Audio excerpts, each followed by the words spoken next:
नमस्कार दोस्तों। आज मैं आपको जो कहानी सुनाने जा रहा हूं उसका नाम है पहचान, जिसके लेखक है सादत हसन मंटो। यह कहानी पुरुषों की नफासत पसंदी और उनकी स्त्री संबंधी आकांक्षाओं पर एक तीखा कटाक्ष करती है, साथ ही वर्ग और सौंदर्य की सामाजिक परिभाषाओं पर भी सवाल उठाती है। एक निहायत ही थर्ड क्लास होटल में देसी विस्की की बोतल खत्म करने के बाद तय हुआ कि बाहर घूमा जाए और एक ऐसी औरत तलाश की जाए जो होटल और विस्की के पैदा करदा तकदूर को दूर कर सके। कोई ऐसी औरत ढूंढी जाए जो होटल की कसाफत के मुकाबले में नफासत पसंद और बदजैका विस्की के मुकाबले में लजीज हो। फ़ख्र ने होटल की गलीज फिजा से बाहर निकलते ही मुझसे और मसूद से कहा, कोई दानेदार औरत हो, अच्छे गवैये के गले की तरह उसमें बड़े बड़े दाने हों। खुदा की कसम तबीयत साफ हो जाए। विस्की दानों से बिल्कुल खाली थी। सोडा भी बिल्कुल बेजान था। गालिबन इसी वजह से फ़ख्र दानेदार औरत कायल हो रहा था। हम तीनों औरत चाहते थे। फ़ख्र दानेदार औरत चाहता था। मुझे ऐसी औरत मतलूब थी जो बड़े सलीके से वाहियात बातें करे, और मसूद को ऐसी औरत की ज़रूरत थी जिसमें बनियापन न हो। अपनी फीस के रुपए लेकर ट्रंक में जहां उसका जी चाहे रखे और कुछ अरसे के लिए भूल जाए कि सौदा कर रही है। उस बाजार का रास्ता हम जानते थे जहां औरतें मिल सकती हैं। काली, नीली, पीली, लाल और जामनी रंग की औरतें। पेड़ों की तरह उनके मकान एक कतार में दूर तक दौड़ते चले गए हैं। ये रंग बिरंगी औरतें उन पके हुए फलों के मानिंद लटकी रहती हैं। आप नीचे से ढेला मारकर उसे गिरा सकते हैं। हमें ये औरतें मतलूब नहीं थीं। दरअसल हम अपने आप को धोखा देना चाहते थे। हम ऐसी औरत या औरतें चाहते थे जो उर्फ़-ए-आम में प्राइवेट हों, यानी जो मंडी के हुजूम से निकलकर अलहदा शरीफ मोहल्लों में अपना कारोबार चला रही हो। हम तीनों में फ़ख्र सबसे ज़्यादा तजुर्बेकार था। कुव्वत-ए-इरादी भी उसमें हम सबसे ज़्यादा थी। एक तांगे वाला जब हमारे पास से गुजरा तो उसने हाथ के इशारे से उसे रोका और बगैर किसी झिझक के मानी खेज लहजे में उससे कहा, हम सैर करना चाहते हैं, चलोगे? तांगे वाले ने, जो संजीदा और मतीन आदमी मालूम होता था, हम तीनों की तरफ बारी बारी देखा। मैं झेंप सा गया। खामोशी ही खामोशी में वो हमसे कह गया था, तुम जवानों को शराब पीकर ये क्या हो जाता है? फ़ख्र ने दोबारा उससे कहा, हम सैर करना चाहते हैं, चलोगे? फिर तो वाकई उसे कुछ ख्याल आया और अपना मतलब और ज़्यादा वाज़ेह कर दिया, कोई मालवाल है तुम्हारी निगाह में?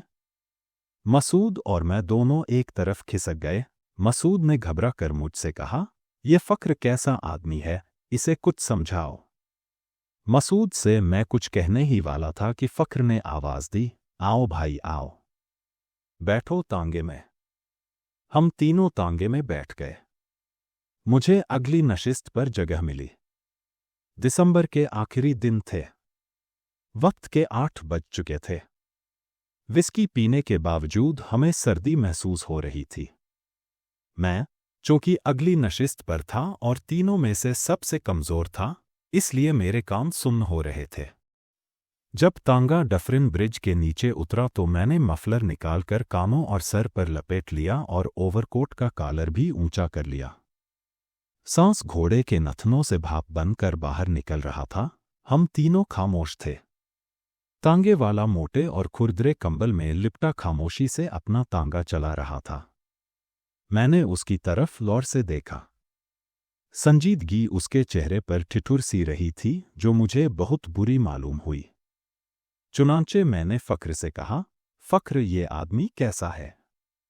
कोई बात ही नहीं करता। ऐसा मालूम होता है कास्ट्रोल पी कर बैठा है। तांगे वाला मेरे इस रिमार्क पर भी खामोश रहा। फ़ख्र ने कहा, ज़्यादा बातें करने वाले आदमी ठीक नहीं होते। हमारा मतलब समझ गया है, ले चलेगा जहां अच्छी चीज हुई। मसूद सिगरेट सुलगा रहा था। एकदम बोला, वल्लाह औरत कितनी अच्छी चीज है। औरत औरत कम है, चीज ज्यादा है। मैंने उसको जरा और खूबसूरत बनाकर कहा, मसूद चीज नहीं, चीज सी।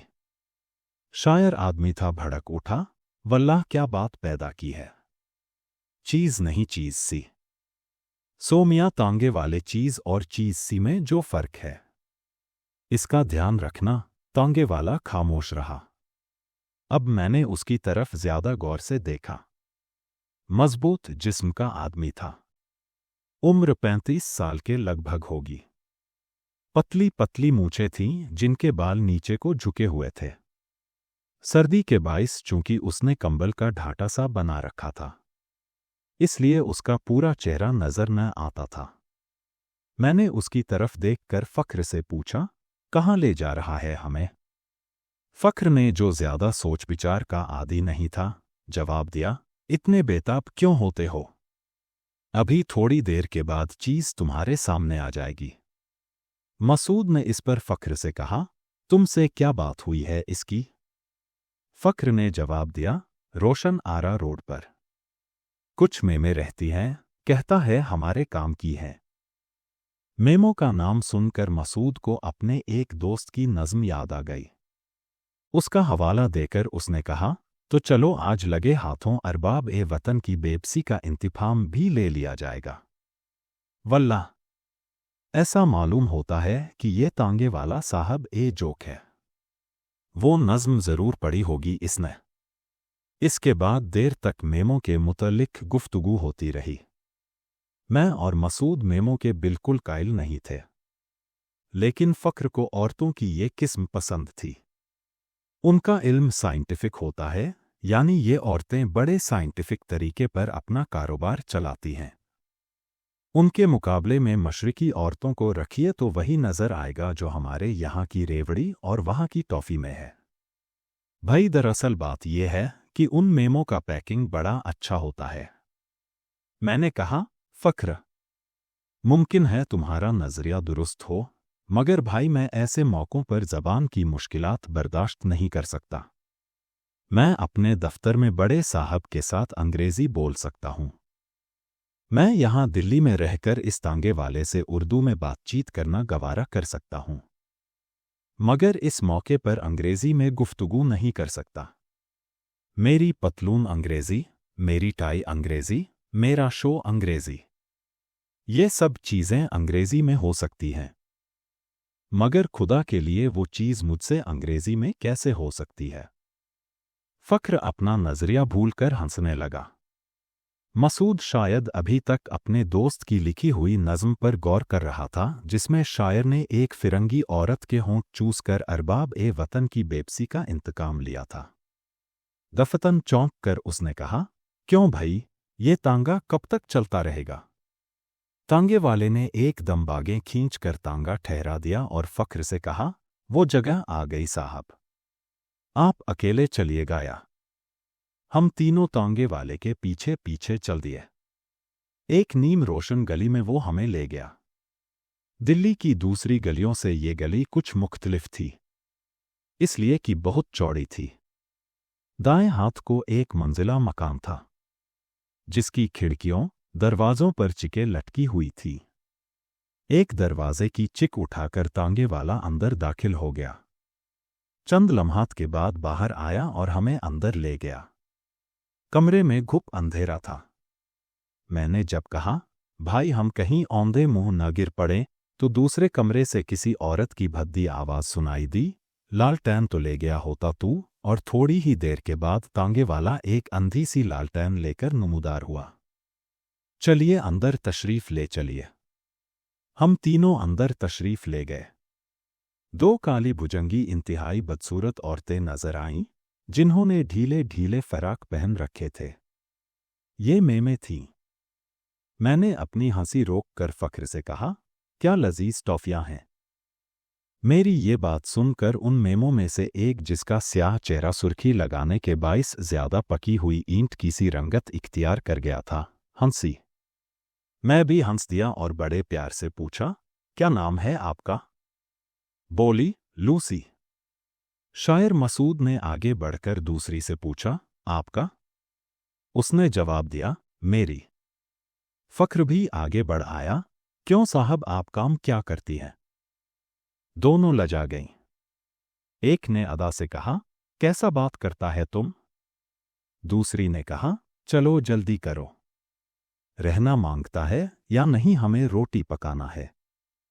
मैंने उसके हाथों की तरफ देखा तो गीले आटे से भरे हुए थे और वो उसकी मरोड़ियां बना रही थी। तांगे वाला कतई तौर हमें गलत जगह ले आया था। मरोड़ियां उसके हाथों से कच्चे फर्श पर गिर रही थीं और मुझे ऐसा मालूम होता था कि अनाज रो रहा है और ये मरोड़ियां उसके आंसू हैं। हम तीनों के तीनों उस मकान में आकर सख्त परेशान हो गए, मगर हम अपनी परेशानी इन दो औरतों पर जाहिर करना नहीं चाहते थे। हमें सख्त नाउम्मीदी हुई थी। अगर हम उनसे साफ लफ्ज़ों में कह देते कि तुम हमारे मतलब की नहीं हो तो ज़रूर उनके जज्बात को ठेस पहुंचती। औरत जिसके हाथ आटे से लिथड़े हों ऐसे जज्बात से आरी नहीं हो सकती। मैंने उन दोनों की तारीफ की। फ़क्र ने भी मेरा साथ दिया। फिर हम तीनों जल्द वापस आने का वादा करके वहां से निकल आए। तांगे वाला हमारा मतलब समझ गया था, चुनांचे उसे चंद लम्हात के लिए वहां ठहरना पड़ा। जब वो बाहर निकला तो फ़क्र ने उससे कहा, तुम इन्हें मैं कहते हो? तांगे वाले ने बड़ी मतानत के साथ जवाब दिया, लोग यही कहते हैं साहब। लोग झक मारते हैं। मैंने ख्याल किया था कि तुम मेरा मतलब समझ गए होगे। अब खुदा के लिए किसी ऐसी जगह ले चलो जहां हम चंद घड़ियां अपना दिल बहला सकें। मसूद ने तीनों का इज्तिमाई मकसद और ज्यादा वाज़ेह करने की कोशिश की। देखो, हम ऐसी जगह जाना चाहते हैं जहां कुछ अरसे के लिए बैठ सकें। हमें ऐसी औरत के पास ले चलो जो बातें करने का सलीका रखती हो। भाई, हम कोरे नहीं हैं, किसी फौज के सिपाही नहीं हैं।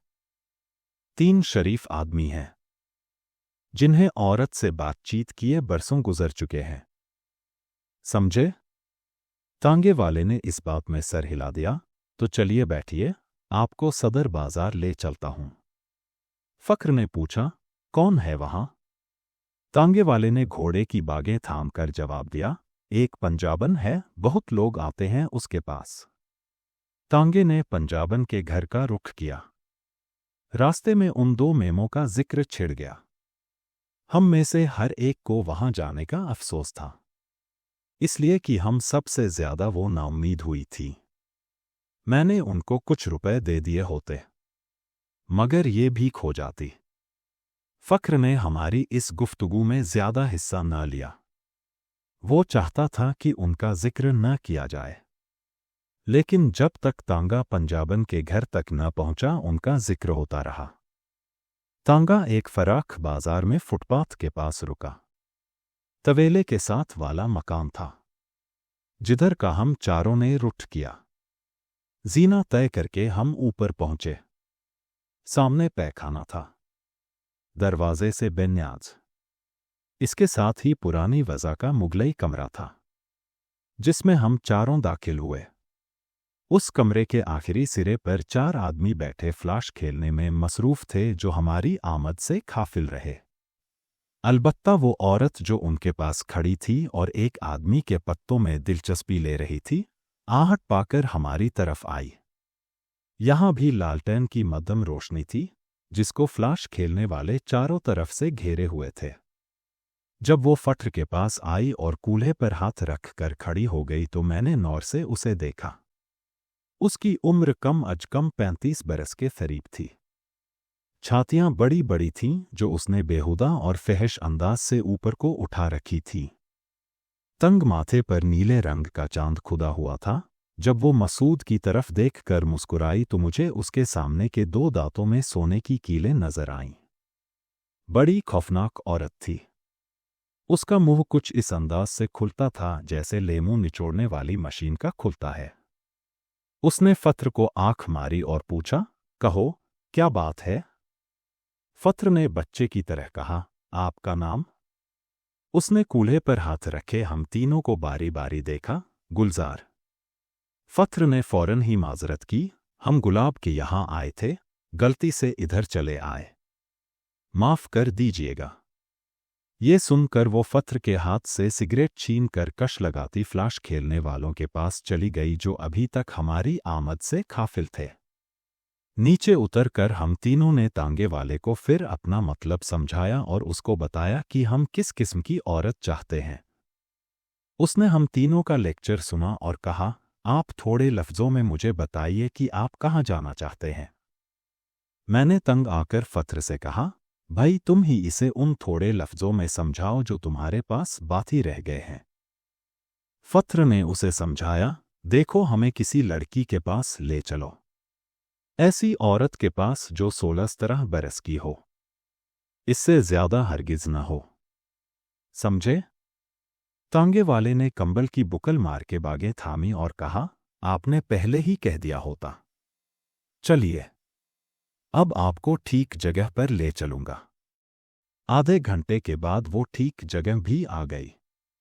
खुदा मालूम कौन सा बाजार था। दूसरी मंजिल पर एक बैठक सी थी जिसके दरवाजे पर मोटा और मैला टाट लटक रहा था।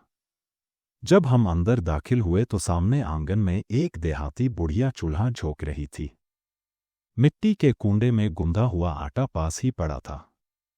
धुआं इस कदर था कि अंदर दाखिल होते ही हमारी आंखों में आंसू आ गए। बुढ़िया ने चूल्हे में लकड़ियां झाड़कर हमारी तरफ देखा और तांगे वाले से देहाती लहजे में कहा, इन्हें अंदर ले जाओ। तांगे वाले ने अंधेरे कमरे में दिया सिलाई जलाकर हमें दाखिल किया और कील से लटकी हुई लालटेन को रोशन करके बाहर चला गया। मैंने कमरे का जायजा लिया। कोने में एक बहुत बड़ा पलंग था जिसके पाए रंगीन थे। उस पर मैली सी चादर बिछी हुई थी। तकिया भी पड़ा था जिस पर सुर्ख रंग के फूल कड़े हुए थे। पलंग के साथ वाली दीवार की कांच पर एक मैली बोतल और लकड़ी की कंघी पड़ी थी। उसके दांतों पर सर का मैल और कई बाल फंसे हुए थे। पलंग के नीचे एक टूटा हुआ ट्रंक था जिस पर एक काली गुरगाबी रखी थी। मसूद और फत्र दोनों पलंग पर बैठ गए। मैं खड़ा रहा। थोड़ी देर के बाद एक पस्त जद लड़की अपने से दोगुना दुपट्टा ओढ़ने की कोशिश करती अंदर दाखिल हुई। फत्र और मसूद उठ खड़े हुए। जब वो लालटेन की रोशनी में आई तो मैंने उसे देखा। उसकी उम्र बमुश्किल 14 बरस के करीब होगी। छातियां आड़ू के बराबर थी मगर उसके चेहरे से मालूम होता था कि वो अपने जिस्म को पीछे छोड़कर बहुत आगे निकल चुकी है, बहुत आगे, जहां शायद उसकी मां भी नहीं पहुंच सकी, जो बाहर आंगन में चूल्हा झोंक रही थी। उसके नथुने फड़क रहे थे और इस अंदाज से अपना एक हाथ हिला रही थी जैसे मक्कार दुकानदार की तरह डंडी मारेगी और कभी पूरा तोल नहीं तोलेगी। हम तीनों उसको हैरत भरी नजरों से देखते रहे। फत्र शर्म भी महसूस कर रहा था। मसूद की सारी शायरी सिमटकर शायद उसके नाखूनों में चली आई क्योंकि वो बुरी तरह उन्हें दांतों से काट रहा था। मैंने एक बार फिर उसकी तरफ देखा जैसे मुझे अपनी आंखों पर यकीन नहीं आया। थिंगनी सी लड़की थी जो एक बहुत बड़ा मैला दुपट्टा ओढ़ने की कोशिश कर रही थी। रंग गहरा सावला। बदन की साफ्त से मालूम होता था कि वो बड़ी तेजी से चली हुई गाड़ी है जो अब एकदम रुक गई है। इस पहियों में ब्रेक लग गए हैं और वहीं खड़े खड़े उसका रंग व रोटन धूप और बारिश में उड़ गया है। इस उम्र में भद्दी से भद्दी लड़की के जिस्म पर जो एक किस्म की शोख जाज़बियत होती है उसमें बिल्कुल नहीं थी। कपड़ों के बावजूद वो नंगी दिखाई देती थी, बहुत ही बेहुदा और नावाजिब तरीके पर नंगी। उसके जिस्म का निचला हिस्सा ठतई तौर पर नैर निस्वानी था। मैं उससे कुछ कहने ही वाला था कि उसके अथब से एक बूढ़ा नमूदार हुआ, बिल्कुल सफ़ेद दाढ़ी, सर जोफ के बाइस हिल रहा था। लड़की ने देहाती जबान में उससे कुछ कहा जिसका मतलब मैं सिर्फ इस कदर समझा कि वो बूढ़ा उसका नाना है। हम तीनों सही मायनों में उठ भागे। नीचे बाजार में पहुंचे तो हमारा तकद्दुर कुछ दूर हुआ। बूढ़े और लड़की को देखकर हमारे जमालियाती ज़ौर को बहुत ही शदीद सदमा पहुंचा था। देर तक हम चुपचाप रहे। फत्र टहलता रहा। मसूद एक कोने में पेशाब करने के लिए बैठ गया। मैं ओवरकोट की जेबों में हाथ डाले ऊपर आसमान की तरफ देखता रहा, जहां नामुकम्मल चांद बिल्कुल उस जर्द बेसवा लौंडिया की तरह जिसके जिस्म का निचला हिस्सा ठतई तौर पर नैर निस्वानी था, बादल के एक बहुत बड़े टुकड़े का दुपट्टा ओढ़ने की कोशिश कर रहा था। उससे कुछ दूर छोटा सफ़ेद टुकड़ा उसके नाना के ज़ईफ़ सर की तरह लरज़ रहा था। मेरे बदन पर झुरझुरी तारी हो गई। हम ग़ालिबन 10-12 मिनट तक बाजार में खड़े रहे। उसके बाद तांगे वाला नीचे उतरा। फत्र के पास जाकर उसने कहा, आपने 8 बजे तांगा लिया था, अब 11 बज चुके हैं। 3 घंटों के पैसे दे दीजिए। फत्र ने कुछ कहे बगैर 2 रुपए उसको दे दिए। रुपए लेकर वो मुस्कराया, बाबूजी आपको कुछ पहचान नहीं। ऐसी करारी लौंडिया तो शहर भर में नहीं मिलेगी आपको। खैर आपको इख्तियार।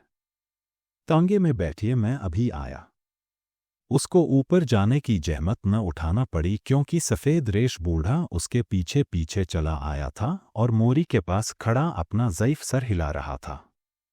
उसको 2 रुपए देकर जब टांगे वाले ने बागें थामी तो उसकी संजीदगी गायब थी। चल बेटा, कहकर उसने अपनी भद्दी मगर मसरत भरी आवाज़ में गाना शुरू कर दिया। सावन के नज़ारे हैं लाला। ऐसी और रोचक कहानियों के लिए हमारे चैनल को सब्सक्राइब करना ना भूलें और अपने दोस्तों से भी साझा करें। मैं आपसे जल्द ही मिलता हूँ अगली वीडियो के साथ। तब तक के लिए धन्यवाद।